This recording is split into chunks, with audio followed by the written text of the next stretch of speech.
Let's check out this listed duplex and underwrite it a couple of different ways.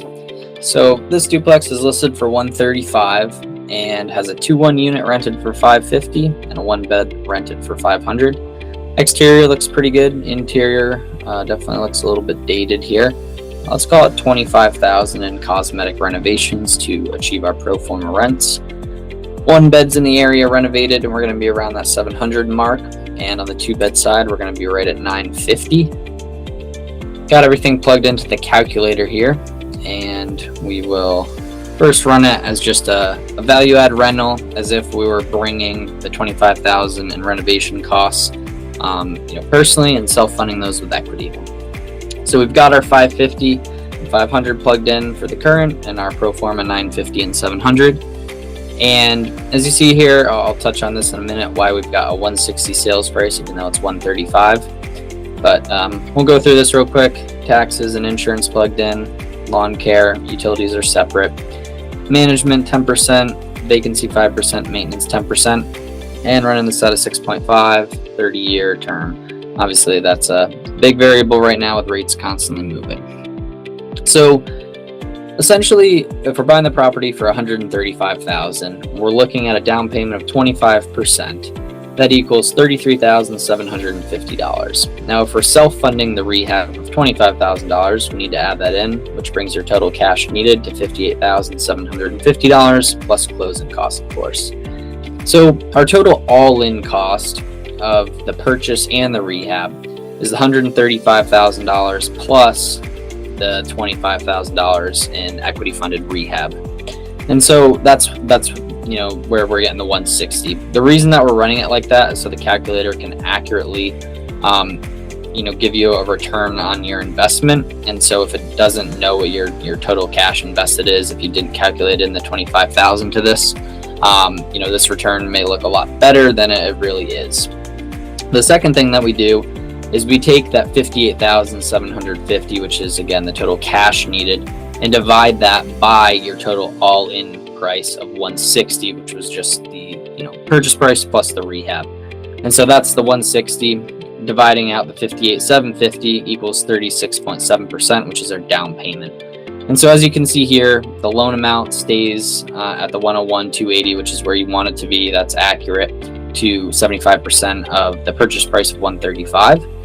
And that way, this is calculating your return off of the $58,750 that you needed to invest to purchase and rehab the deal to get these pro forma rents. So, with that being said, obviously it makes the top, this look a little bit worse because you've got the $25,000 extra, but it makes your pro forma accurate. So it looks like, this really wouldn't be a deal for us. Obviously, a couple months ago, if this was a 4.5% interest rate, gets 7.5% ROI, gets a little bit better there, but still really tight. They're just kind of baking in the pro forma to their asking price, or they're looking for someone that could own or occupy, one of the units. Problem with that being, obviously, that both units are occupied. Another way to underwrite this is on a value add rental. So basically, this is when we purchase a property for, say the 135 in this example, but we use a hard money lender. We use Wildcat Hard Money Lending in Ohio.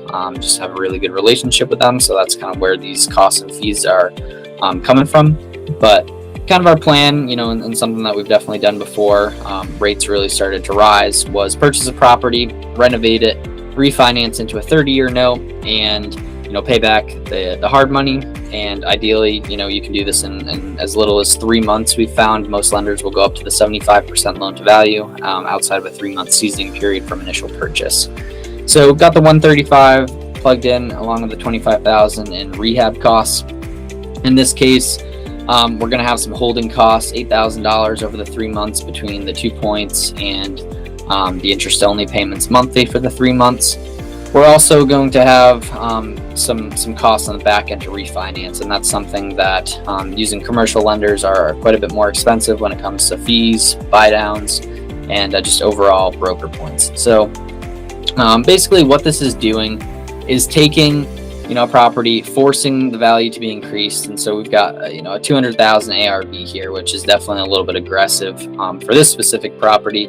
But just for kind of example's sake, it shows you that your loan amount on the initial purchase in our other example was 101,000, and our loan amount in this scenario is 150,000. So you're really able to kind of replace some of the capital that you would have had to leave in the deal in the other example, the 58,000.